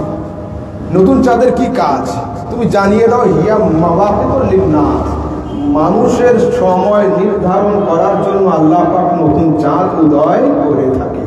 তাহলে চাঁদ দেখে সময় নির্ধারণ হবে। এইবার বুখারী, মুসলিম, মুসনাদ আহমদ বিন হাম্বল হাদিস আসছে, সুমু লিরুয়াতিহি ওয়াফতিরু লিরুয়াতিহি, তোমরা চাঁদ দেখে রোজা রাখবে, চাঁদ দেখে ঈদ করবে। চাঁদ দেখে রোজা রাখবে, চাঁদ দেখে ঈদ করবে। এইবার আবার কিছু ভাই তারা অর্ধেক হাদিসটা পাঠ করে জিজ্ঞাসা করে যে, হুজুর, এখন যদি 1 সপ্তাহ চাঁদ না ওঠে তাহলে কি 35 রোজা হয়ে যাবে? যদি 2 সপ্তাহ চাঁদ না দেখা যায়, বৃষ্টি হচ্ছে, তাহলে কি আমরা 40 দিন 35 দিন রোজা রাখবো? জি না। বাংলা মাস, ইংরেজি মাস কখনো 28ও হয়, কখনো 31ও হয়। আরবি মাস 28ও হয় না, 31ও হয় না। আরবি মাস হয় 29 হবে, নয় 30 হবে। তো আপনাদের তরফ থেকে সাহাবীরা নবীর দরবারে প্রশ্ন করে দিয়েছিল, ইয়া রাসূলুল্লাহ ফাইন গুম্মা আলাইকুম, যদি আকাশ মেঘাচ্ছন্ন থাকে আমরা কি করব? রাসূল বলেছেন ফাআদ্দু 30, 29 তারিখে চাঁদ দেখার চেষ্টা করো। যদি আকাশ মেঘাচ্ছন্ন থাকে তোমরা 30 পূর্ণ করে নাও। 30 যেদিন পূর্ণ হয়ে যাবে আর আসমানের দিকে তাকানোর দরকার নেই, পরের দিন সোজা ঈদের মাঠে গিয়ে হাজির হবে। তাহলে কোনো 28-এরও দরকার নেই, 31-এরও দরকার নেই। এইবার আসুন সরাসরি রাসূল সাল্লাল্লাহু আলাইহি ওয়াসাল্লামের হাদিসে আসছে, রাসূল বলেছেন আশ-শাহরু হাকাযা 10, আশ-শাহরু হাকাযা 20, আশ-শাহরু হাকাযা 30। আবার রাসূল বলেছেন আশ-শাহরু হাকাযা 10, আশ-শাহরু হাকাযা 20, আশ-শাহরু হাকাযা কত হলো? 29। রাসূল সাল্লাল্লাহু আলাইহি ওয়াসাল্লাম সরাসরি সাহাবীদেরকে নিজের আঙ্গুল দিয়ে ইসলামিক মাস গুণে দেখিয়েছে। ইসলামের মাস হয় 29 হবে, নয় 30 হবে। এটা 28ও হয় না, 31ও হয় না। এবার আসুন লাইলাতুন নিসফে মিন শাবান, আমরা শবে বরাত পালন করি না? আমার কিছু যুবক ভাই এটাতেও আপত্তি করে, শবে বরাত হাদিস কোরআনে নেই, এটা পালন করা চলবে না। আমার কথা হলো এই, যদি 1 মিনিটের জন্য হাদিস কোরআনের প্রমাণ না থাকে, শবে বরাতের রাতে যুবকেরা কি করে? গিয়ে মসজিদে কি করে? ঢোল বাজায়, হরে কৃষ্ণ করে, কি করে? ইবাদত করে। যদি আমার যুবকরা একটা দিনকে কেন্দ্র করে ফ্রি ফায়ার আর পাবজি ছেড়ে দিয়ে 2 ঘন্টা আল্লাহ আল্লাহ করে, এতে কোনো ক্ষতি আছে? হ্যাঁ, লাভই তো। যে কোনো উপায়ে, যে কোনো বাহানাতে বান্দা যদি বা একটু আল্লাহর নাম বেশি করে নেয়, এতে কোনো ক্ষতি হবে? ক্ষতি হবে না। তাহলে এ নিয়ে এত আন্দোলন করার দরকারটা কি? কিন্তু আলহামদুলিল্লাহ আহলে সুন্নাতের মানুষ বিনা দলিলে কোনো কাজ করে না। এরা বলছে শবে বরাত হাদিসে নেই, শবে বরাত হাদিসে থাকবে কি করে? শবে বরাত এটা ফার্সি শব্দ, হাদিস হলো আরবি, এতে পাবে কি করে? হাদিসে আছে, তিরমিজি শরীফ, ইবনে মাজাহ, তুহফাতুল আহওয়াজের মধ্যে আসছে, বাবু মা জাআ ফি লাইলাতিন নিসফি মিন শাবান, শাবান মাসের 15 তারিখের বর্ণনা। শবে বরাত হয় কবে? শাবান মাসের 15 তারিখে। এ বেচারারা শুধু লাউটা জানে, লাউ মানে কদু, এটা এরা জানে না। ঠিক আছে, দুটো একই জিনিস।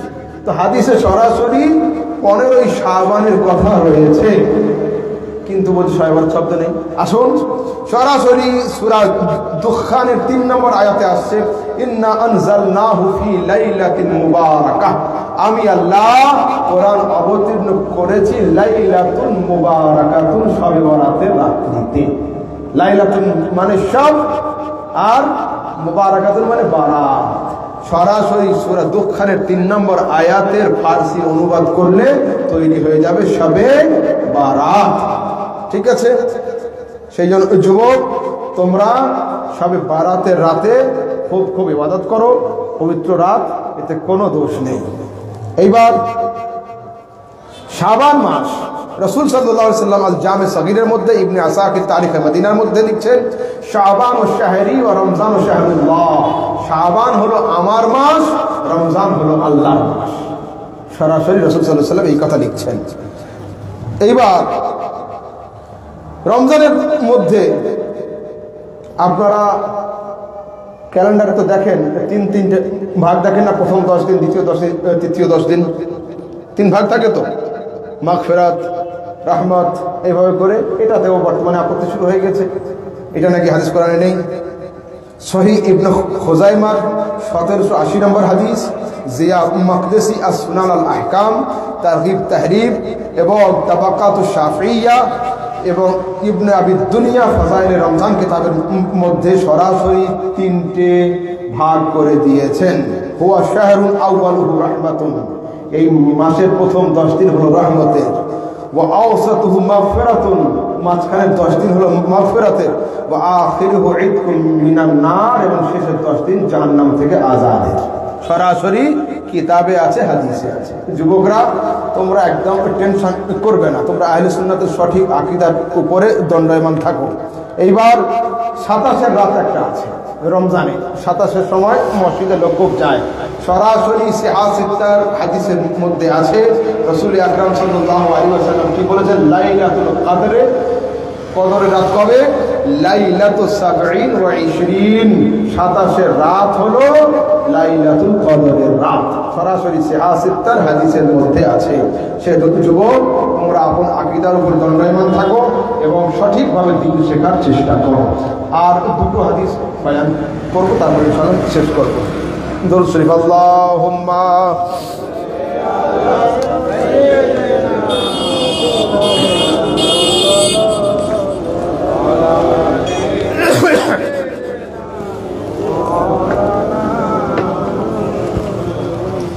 যুবকরা, তোমাদের জন্য খাস করে শোনো, তোমরা বন্ধুত্বের জন্য যেখানে সেখানে হাত বাড়িও না।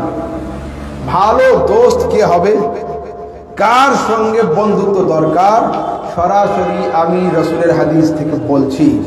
আবু ইয়ালা এবং মাজমাউজ জাওয়ায়েদ এবং ইবনে আবি দুনিয়া এই হাদিসকে বর্ণনা করেছেন।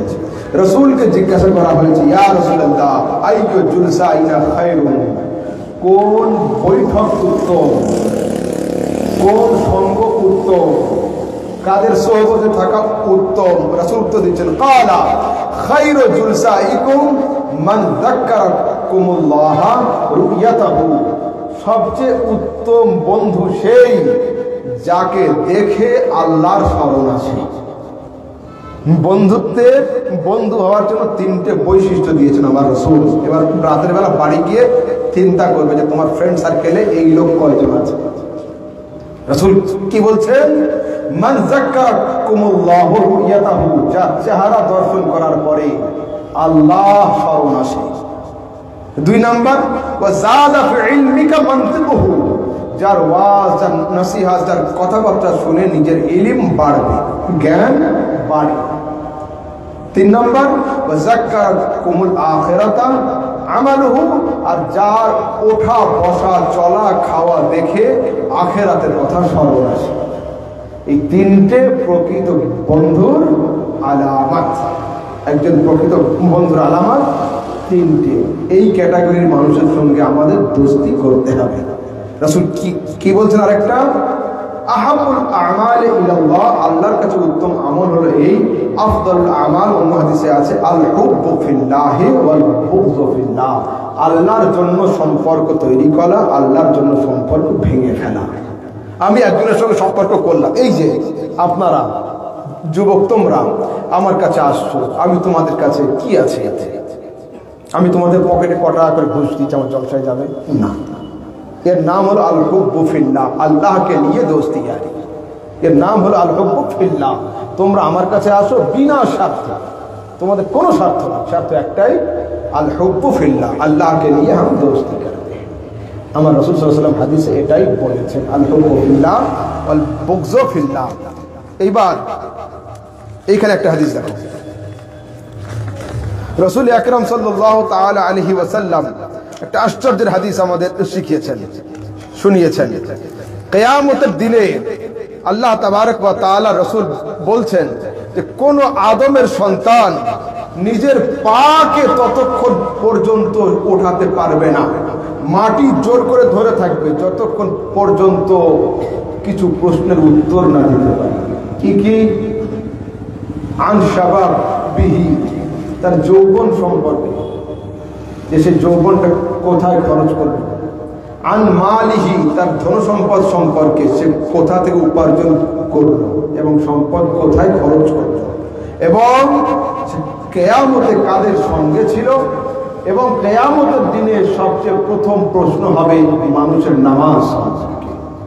আউয়ালু মা ইউহাসাবু বিহি আল আবদ ইয়াউমুল কিয়ামতি আস-সালাত, কিয়ামতের দিনে প্রথম প্রশ্ন হবে আমাদের নামাজ সম্পর্কে। কিন্তু বর্তমান সময়ে আমরা নামাজ থেকে অনেক দূরে, নামাজ থেকে অনেক গাফেল। যুবক শোনো, নামাজের সঙ্গে সম্পর্ক করো, মসজিদকে আবাদ করো, আল্লাহ তাবারক ওয়া তাআলা তোমাদের ঘরকে আবাদ করবেন। বলুন আর কিছু? শেষ করছি এই পর্যন্ত। বলো। সব লোক নতুন একটা হাদিস দেয়, তো বলে মা ফাতেমা আলাইহিস সালামের নাকি ইমাম হোসেনের আগে একটা সন্তানকে নাকি আবু বকর সিদ্দিক নাকি নষ্ট করেছে। হ্যাঁ কিছু সব নতুন নতুন কথা বার করে মা ফাতেমা আলাইহিস সালামের নাকি আগের একটা সন্তানকে নাকি আবু বকর সিদ্দিক, ওনারা সব সাহাবীরা মিলে তিনজনে মিলে নাকি ওনাকে অনেক আচ্ছা আচ্ছা সেই প্লেস কথা হচ্ছে ওইটাই বলুন, ওইটাই অনেক আচ্ছা প্রশ্ন হচ্ছে সাহাবায়ে কেরাম হযরতে ফাতেমা রাদিয়াল্লাহু তাআলা আনহার কোনো একটা সন্তানকে নাকি হত্যা করেছে। ঠিক আছে, দেখুন এটা সম্পূর্ণ ঝুট, সাহাবীদের তুহমত, নাউজুবিল্লাহি মিন যালিক। দুনিয়ার কোনো সাহাবী নয় সে যদি হযরতে ফাতেমার উপরে জুলুম করে। কোন সাহাবী হযরতে ফাতেমার উপর জুলুম করতে পারে? আর আমি সরাসরি হাদিস দেখাচ্ছি। বর্তমানে আমার কিছু ভাই তারা দাবি করে যে হযরতে আবু বকর আর হযরতে আলীর মধ্যে সম্পর্ক ভালো ছিল না, আর হযরতে আবু বকর সিদ্দিক হযরতে ফাতেমাতুজ জাহরা রাদিয়াল্লাহু তাআলা আনহার দরওয়াজাতে গিয়ে লাথি মেরেছিলেন। হায় আফসোস, লা হাওলা ওয়ালা কুওয়াতা ইল্লা বিল্লাহ। যখন হযরতে ফাতেমা ইন্তেকাল করলেন, ভালো করে শোনো, হাদিসের হাওয়ালা আমার দায়িত্ব। যখন হযরতে ফাতেমা ইন্তেকাল করলেন, জানাজার জন্য লাইন করা হলো। হযরতে আবু বকর, হযরতে উমর, হযরতে আলী, হযরতে তালহা, বেলাল, জুবাইর সাহাবী লাইন দিয়ে দাঁড়িয়ে। হযরতে আলী শেরে খোদা বলছেন, তাকাদ্দাম ইয়া আবু বকর, আবু বকর মুসাল্লার দিকে এগিয়ে যাও, তুমি পিছনে দাঁড়িয়ে আছো কেন?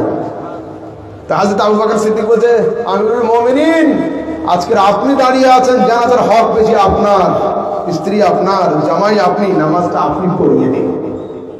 হযরতে আলী রাদিয়াল্লাহু আনহু বলছেন, লা ওয়াল্লাহ, আমি আলী খোদার কসম করে বলি, যেখানে আবু বকর দাঁড়িয়ে থাকবে দ্বিতীয় কারণ মুসাল্লাতে যাওয়া জায়েজ হবে না।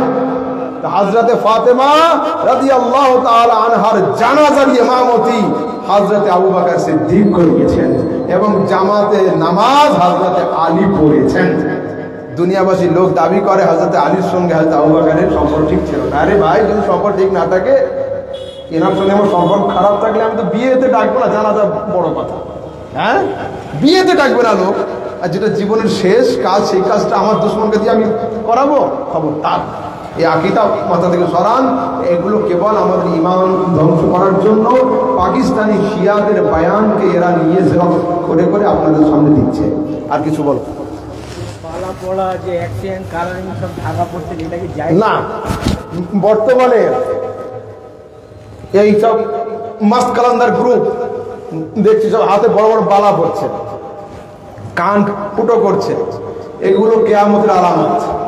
রাসূল সাল্লাল্লাহু আলাইহি ওয়াসাল্লাম হাদিসে বলেছেন যে কিয়ামতের আগে মহিলাদের ড্রেস পরবে পুরুষে, আর পুরুষদের ড্রেস পরবে মহিলা। হচ্ছে না এখন? হচ্ছে। খবরদার, এই হাতে বালা পরা শরীয়তের দিকে কোনো মতে জায়েজ নয়, এবং রং বেরঙের কাপড় আর এটা ওটা এগুলো একদমই ঠিক নয়। আর কারো কিছু? জি, হাজারগাড়ির নামাজের ব্যাপারে অনেক কিছু বলে, যেমন এই হিন্দুস্তানের মৃত্যু কেমন করে হয়েছে ব্যাপারে। আচ্ছা, দেখুন, হযরতে খাজা মঈনুদ্দিন চিশতি আজমিরি রহমাতুল্লাহ তাআলা আলাইহি যে অবদান, আমরা সারা জীবন যদি আজমিরে গিয়ে তার দাসত্ব করি তবু এই অবদান শেষ করতে আমরা পারবো না। যখন এই ভারতকে দারুল হারব, কাফেরের দেশ বলে একদল মানুষ ভারতকে ত্যাগ করে ডুপ্লিকেট ভাবে মদিনাতে গিয়ে বসাবসি শুরু করেছিল, তাদের একটা লোকের নাম ছিল কে? হুসাইন আহমদ মাদানি। এরা অরিজিনাল মাদানি নয়, এদের বাড়ি হলো অযোধ্যার টান্ডা গ্রামে, যেখানে বাবরি মসজিদ আছে এর থেকে একটু দূরে অযোধ্যার টান্ডা গ্রামে এদের বাড়ি। ভারতকে কাফেরদের দেশ ফতোয়া দিয়ে তারা ভারত ছেড়ে চলে গিয়েছিল।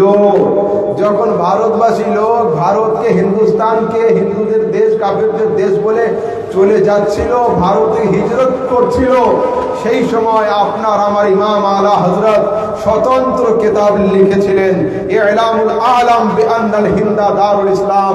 ও দুনিয়াবাসী মানুষ জেনে রাখো, এ ভারত হলো দারুল ইসলাম। ইমামে আহলে সুন্নাত পিছন থেকে আমাদের কাপড় জামাকে টেনে ধরেছিলেন যে যদি তোমরা ভারতকে ত্যাগ করে ভারত ছেড়ে রেখে চলে যাও তো খাজা মঈনুদ্দিন চিশতিকে কবর থেকে উঠিয়ে নিয়ে চলে যাও। কেন? তোমরা ভারত ছেড়ে চলে যাওয়ার পরে খাজা মঈনুদ্দিন চিশতির মাজার গোয়াল ঘরে পরিণত হবে।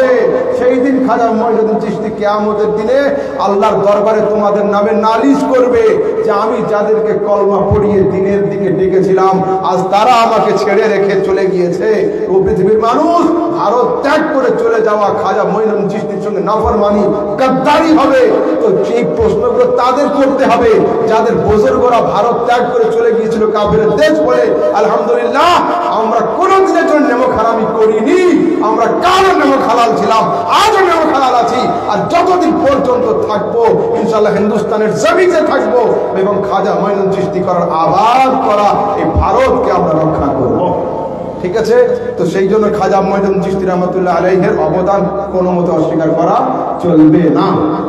আমার খুব আফসোস হয়, 40 দিনের জন্য চলুন ভাই বেরিয়ে পড়ুন, চলুন ভাই বেরিয়ে পড়ুন একটা দল আছে, এরা 40 দিনের জন্য অনেক দূর যাচ্ছে, এখন আমেরিকা লন্ডন পর্যন্ত যায়। কিন্তু আজ পর্যন্ত আমার তো বয়স 32-33 মাত্র, এই সমস্ত বয়স্ক লোকদের জিজ্ঞেস করুন 40 দিনের জন্য একটা কাফেলা নিয়ে আজমির গিয়েছে আমার জানা নেই। বড় আফসোস, যে প্লেটে খেলাম সেই প্লেটে ছিঁড়লাম। এটাই তো আজ পর্যন্ত আজমির একটা জামাত গেল না কেন? যে চলো তার মাঝারটা জিয়ারত করে আছি, 40 জন লোক নিয়ে আফসোস হয়। বলছিলে কিছু ভাই? আর কিছু?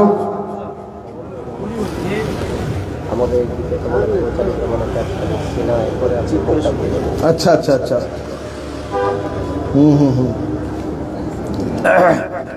দুরূদ শরীফে পড়ো, আল্লাহুম্মা সাল্লি আলা সাইয়্যিদিনা মাওলানা মুহাম্মদ বারিক ওয়া সাল্লিম সাল্লু আলাইহি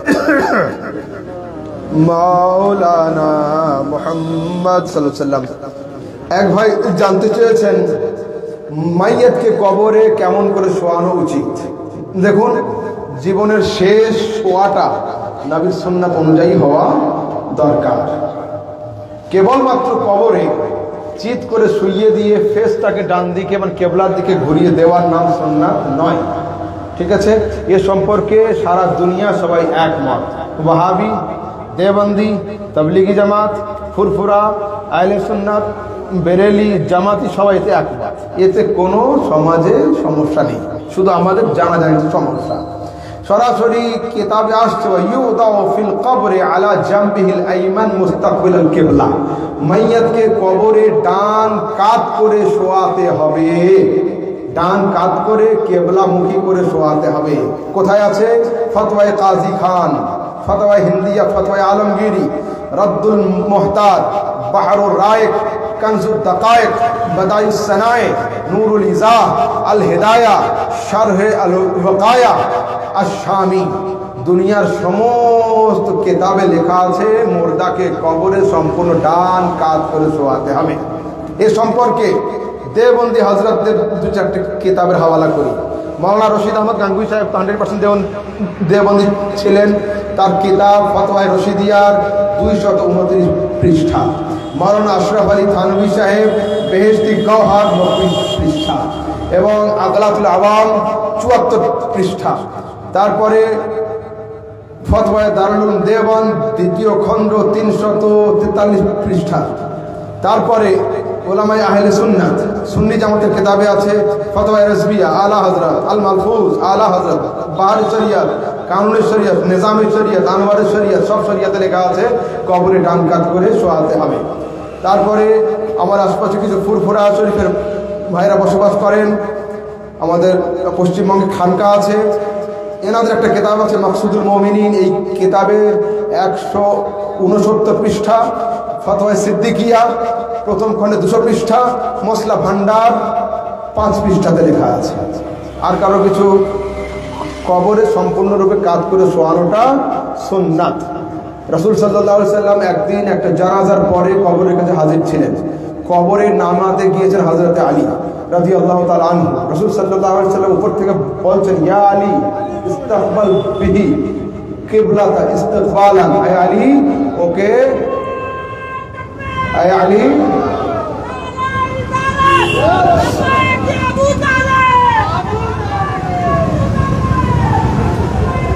सुनो सुनो सुनो, अरे नहीं छोड़ो, हम लोग जो है ना हर जगह मुंह नहीं मारते, मुंह देख के मारते हैं, ठीक है ना भाई? क्या ইমানে আবু তালেবের উপরে সরাসরি হযরত আলা হযরত রহমাতুল্লাহ আলাইহির কিতাব আছে, ঠিক আছে? এ সম্পর্কে আহলে সুন্নাতের আকীদা ক্লিয়ার। সোশ্যাল মিডিয়াতে আমার ভিডিও আছে। আবু তালেব কলমা পড়েন নাই, হযরত আলী রাদিয়াল্লাহু তাআলা আনহুর আব্বা, এতে কোনো সন্দেহ নেই, ঠিক আছে? তো মুর্দাকে কবরে কাত করে শোয়াতে হবে। আর কারো কিছু?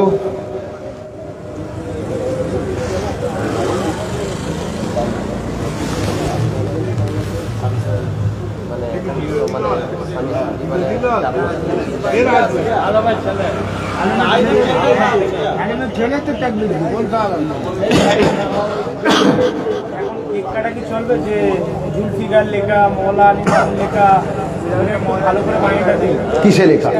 যে কেকেতে লেখা আছে মৌলানাতে বলে কি?